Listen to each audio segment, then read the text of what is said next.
Hey everyone, and welcome to the 5 Bytes podcast. The podcast, as always, is brought to you by my sponsors. That includes Numescent, the inventors of the first and only cloud-native container management platform for Windows desktops, and also brought to you by Master Packager, an application packaging software that helps you build packages that end users love, enterprises want, and the Windows OS needs. If you enjoy the show each week, you have these awesome sponsors to thank. And now for some news. The makers of Notepad++ have warned that they detected traffic hijacking via Notepad++'s updater WinGUP that's linking to malware servers. They say that hackers occasionally redirected WinGUP traffic to malicious servers, which then led to the download of infected executable files on users' computers. And they, in this instance, is PC World, who I'm referencing for this article. The Notepad++ developers then actually found a vulnerability in the way the updater checks the integrity and authenticity of the downloaded update file. If an attacker is able to intercept network traffic between the updater client and the Notepad++ update infrastructure, they can exploit this vulnerability to cause the updater to download and execute an unwanted library. The awesome Kevin Beaumont suggests that home users should manually download and install at least version 8.8.8, and enterprises may want to block notepad-plus-plus.org or block the gup.exe process from having internet access. You may want to also block internet access from the Notepad++ exe process unless you have robust monitoring for extensions. That's pretty sage advice. I will say that at the time of this recording, I noticed there's already an 8.8.9 release available, though it looks like the release notes for version 8.8.8 does contain a fix for the updater. So Kevin's advice is probably correct that you should be on at least version 8.8.8. And I saw that Don Ho himself was involved in some of the GitHub repository updates. And as Kevin says, you may want to block traffic in an enterprise and manage the updates yourself.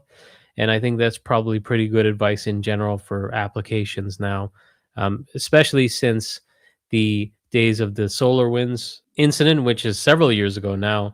It just seems like the number of supply chain based attacks is on the increase.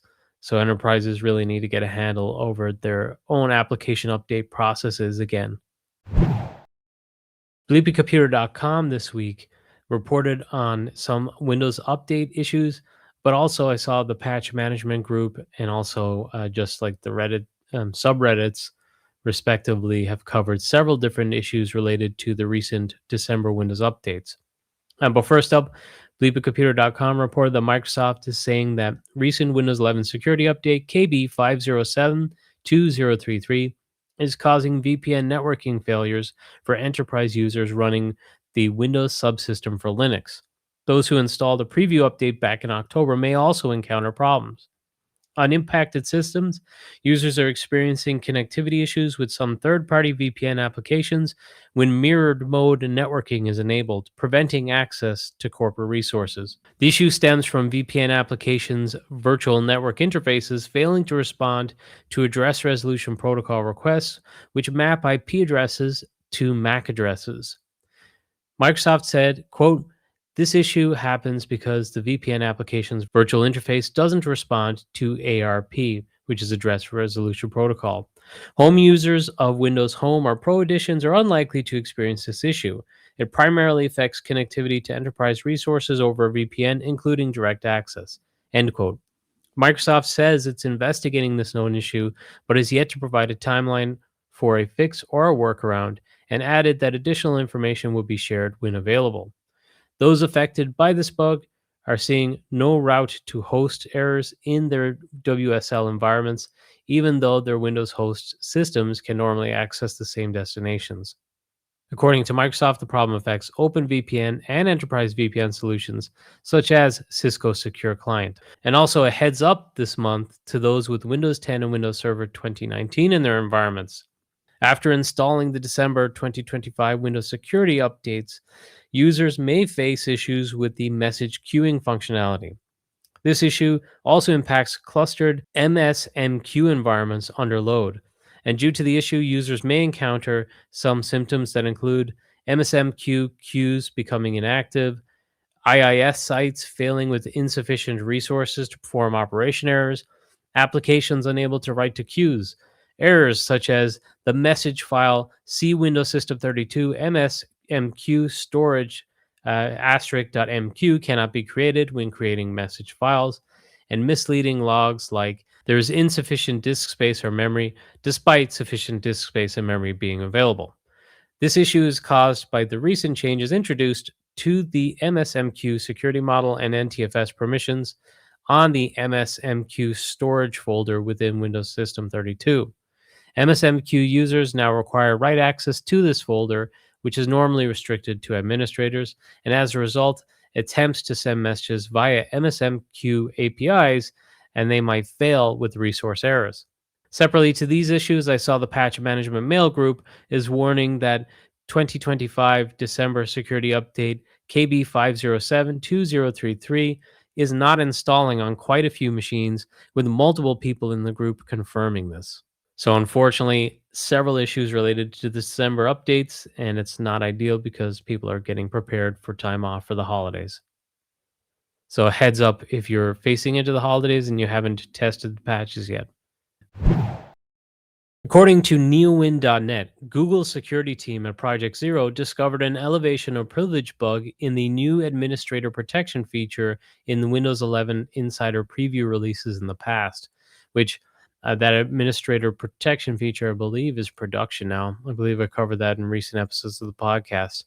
But the administrator protection has a flaw, according to this report, that allows a process with low privileges to hijack a UI access process, which can further be used to gain administrator privileges.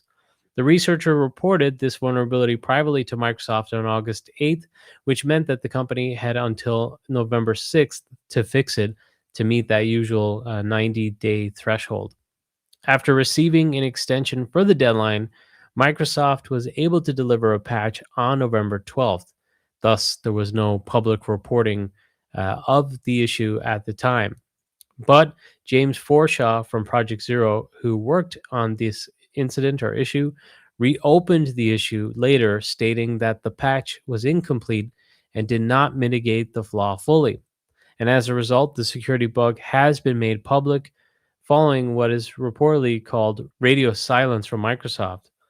The flaw requires physical access to a PC in order to exploit, however, so it could be worse, but it's certainly not ideal that the patch is incomplete and this vulnerability is just kind of sitting in wait, lying out there. Hopefully, Microsoft sorts it out. Microsoft is claiming the new NVMe support feature in Windows Server 2025 provides an 80% performance boost in IOPS terms. Additionally, a 45% savings in CPU cycles per I/O on 4K random read workloads on NTFS volumes is also promised. The performance boost is actually greater than what they initially reported when the feature was in preview. NeoWin.net reports the reason for the boost is that when the feature is enabled, Windows Server 2025 no longer defaults to seeing all storage devices as Small Computer System Interface, or SCSI, which was a standard originally designed for rotational disks like hard disks. To enable this feature on your servers, you need to get patched and then enable it via registry or group policy. For more specific details on what registry and group policy, I could share a link to this story, which you can find over at 5bytespodcast.com, and you'll find that under the link for episode 418. In further good news, Microsoft's latest insider build brought a bunch more enhancements that may make it to the upcoming Windows 11 26H1 release, such as full screen experience for more Xbox devices, new context menus for Copilot Plus PCs to access Copilot features easier in certain scenarios, improvements in File Explorer dialog, in dark mode, and much more. Speaking of new Microsoft features, but this time one that has not been very warmly welcomed, several online have started posting pictures of their LG TVs with the Microsoft Copilot app that was force installed on their devices with no way to remove it. The issue was posted to the mildly infuriating subreddit by a Redditor, DefJam16. After his TV software update, Copilot appeared on his TV and could not be deleted when the user tried. Responding in the comments, DefJam16 said their main issue was that it wasn't installed with explicit permission, and they worried about whether the app had unknown access to the microphone and other services. It's certainly interesting because, obviously, as reported in mainstream media outlets and on this podcast, Microsoft has been struggling to find its foothold into the generative AI market. So partnerships with companies like LG to basically get the real estate or foothold in place, at least on devices, could help it, at least when it comes time for things like earnings calls where they're able to say, oh, like Copilot is installed and available on X number of millions of devices.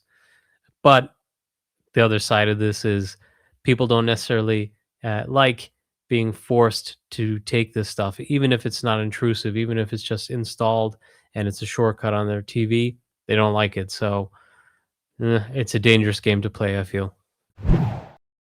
Ars Technica has reported that Microsoft is killing off the Revisit Cipher 4, more commonly known as RC4, which has been supported for 26 years. The move comes as the cipher has been leveraged in attacks for over a decade. The cipher was relied on in Active Directory, but AD has moved on to other ciphers some time ago. Unfortunately, Windows servers have continued to respond to RC4 based authentication requests and return an RC4 based response, making Microsoft one of the longtime holdouts. Not the only one, though, that's worth saying. There are some others out there. I saw the Patch Management Mail Group said that WriteFax, which is very widely used in US healthcare, is also relying on the RC4 cipher. But in September, U.S. Senator Ron Wyden from Oregon called on the FTC to investigate Microsoft for gross cybersecurity negligence, citing the continued default support for RC4 as one of his talking points. And that is something I covered on this podcast previously, too. So it seems like Microsoft was somewhat being threatened by some form of regulation in the U.S. based off cybersecurity concerns. And last week, probably as a result, Microsoft announced RC4 deprecation. Matthew Palco, Microsoft PM, wrote, quote, by mid-2026, we will be updating domain controller defaults for the Kerberos key distribution center on Windows Server 2008 and later to only allow AES SHA-1 encryption. RC4 will be disabled by default and only used if a domain admin explicitly configures an account or the KDC to use it. End quote. Following next year's change, RC4 authentication will no longer function unless administrators perform an extra work to allow it. So, by default, it's going to be off. There'll be some manual effort required as stated. In the meantime, Palco said that it's crucial that administrators identify any systems inside their networks that rely on the cipher. Despite the known vulnerabilities, RC4 does remain the sole means of some third-party legacy systems for authenticating to Windows networks. That's legacy systems, but also, at least from the Patch Management Mail Group, it looks like some current applications still rely on it too. But these systems can go overlooked in networks, even though they are required for crucial functions. You might not necessarily be aware that they rely on these ciphers. Microsoft has made a logging tool available as well as some PowerShell scripts to help identify traffic using the ciphers. And I will give a shout out. They're not a sponsor, but I worked with ExtraHop in some environments in the past. That was really excellent for detecting this type of traffic and just getting that 10,000 foot view over what's going on in your network. So that would be a good tool for this too. BleepingComputer.com has reported that audio streaming platform SoundCloud has confirmed that outages and VPN connection issues over the past few days were caused by a security breach in which threat actors stole a database exposing users' email addresses and profile information. The disclosure follows widespread reports over the past few days from users who are unable to access SoundCloud when connecting via a VPN, with attempts resulting in a 403 forbidden error. SoundCloud said that it recently detected unauthorized activity involving an ancillary service dashboard and activated its incident response procedures. SoundCloud acknowledged that a threat actor accessed some of its data, but said the exposure was limited in scope. They stated no sensitive data, such as financial or password data, has been accessed. The data involved consisted only of email addresses and information already visible on public SoundCloud profiles. Bleepingcomputer.com has learned that the breach affects 20% of SoundCloud's users, which, based on publicly reported user figures, could impact roughly 28 million accounts.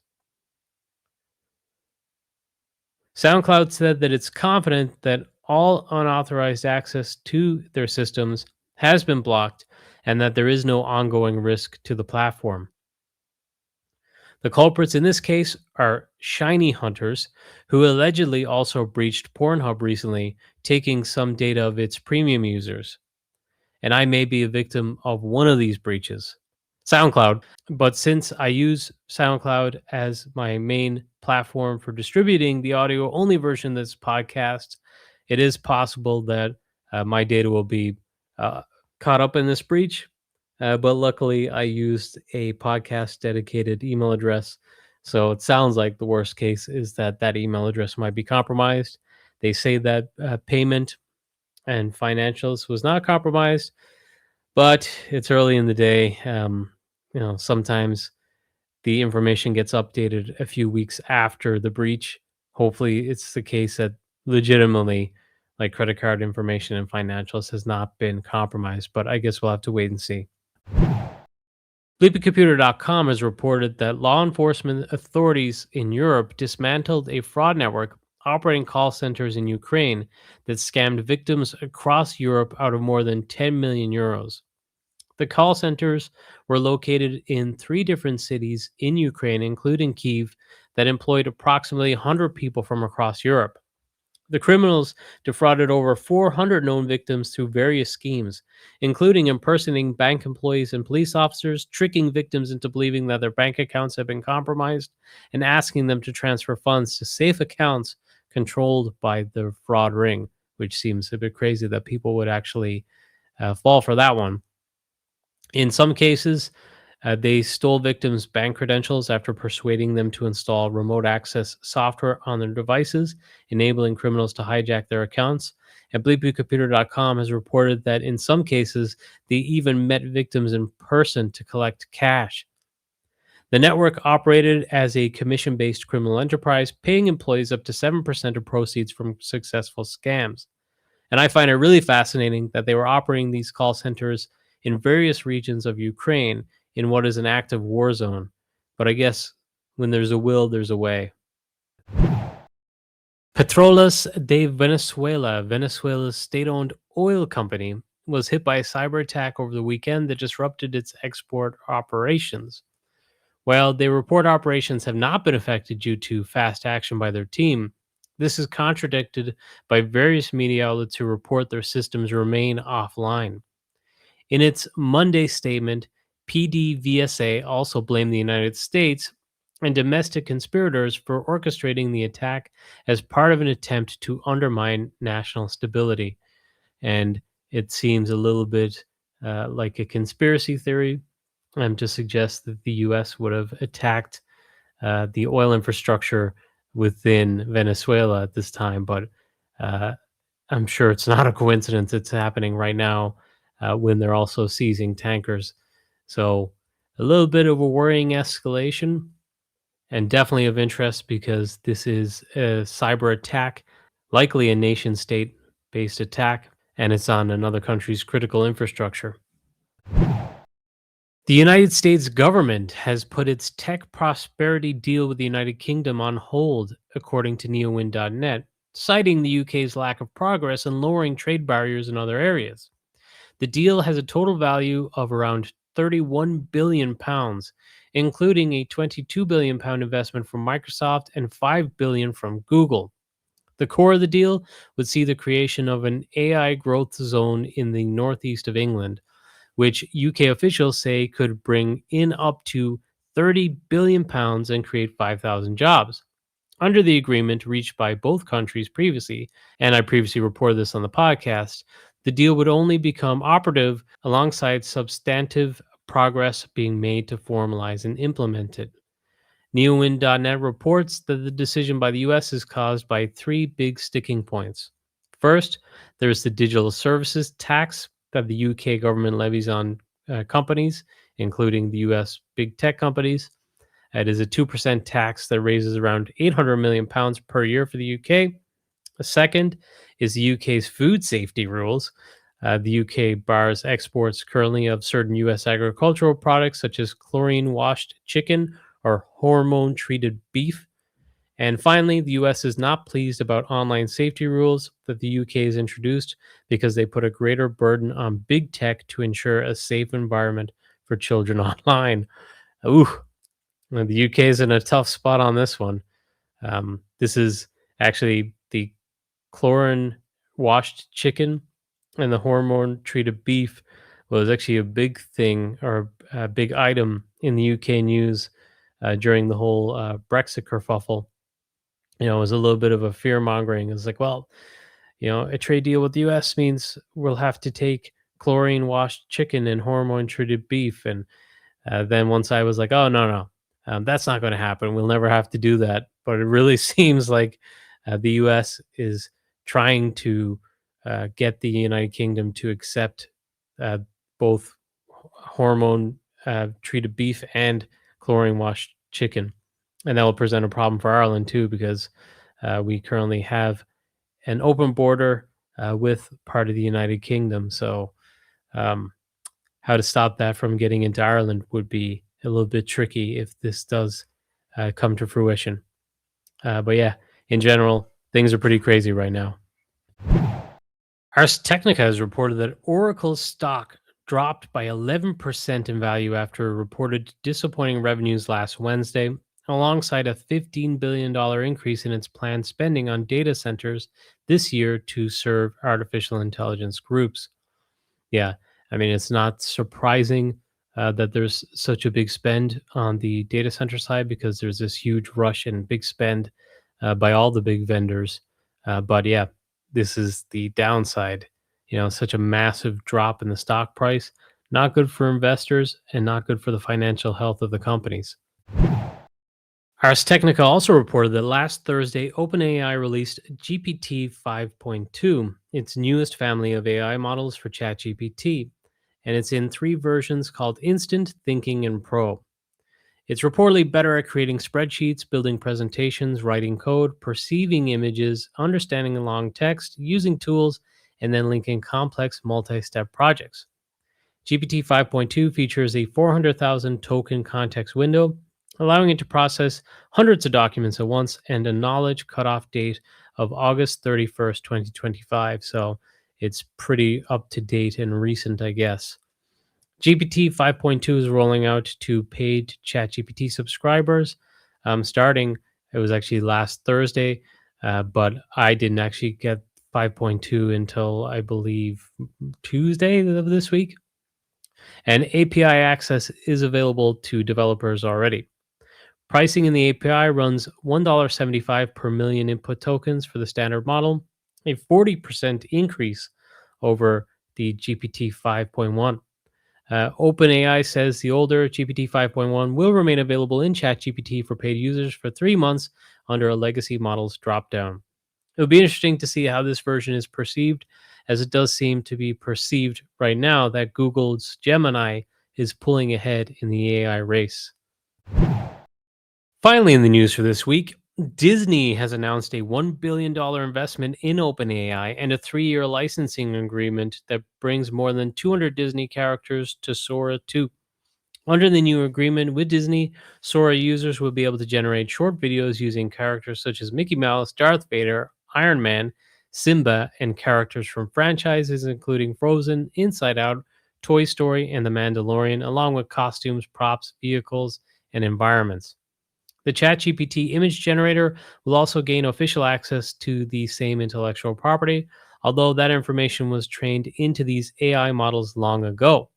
What's changing is that OpenAI will allow Disney related content generated by its AI models to officially pass through its content moderation filters and reach the users, all sanctioned by Disney.